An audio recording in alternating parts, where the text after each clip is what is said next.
One of Topeka's most prominent citizens, John Ritchie, shown here, fatally shot a U.S. deputy marshal who was trying to arrest him 160 years ago this month.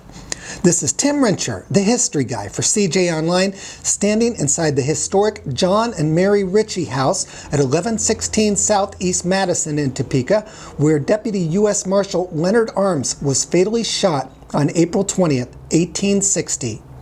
John Ritchie had moved to Topeka from Indiana in 1855 to join the fight to make Kansas a free state. The following year, he built the Ritchie House, which is the oldest house in Topeka. Ritchie lived in that house with his wife, Mary Jane Ritchie, shown here. It became a major station on the Underground Railroad, which helped escaped slaves flee north to freedom. The Ritchie's guests included John Brown, portrayed in this painting at the Kansas State House. Brown was hanged in 1859 after he attempted to mount a slave rebellion in West Virginia.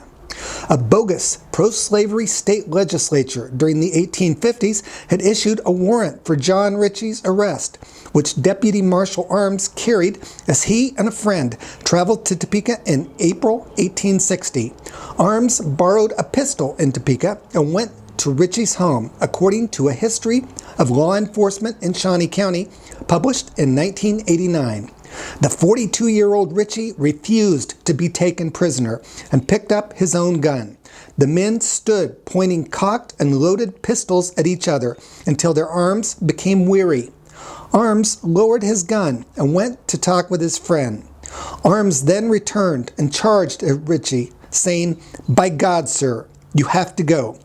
Ritchie retreated, saying, "Get back, sir, or I will shoot you."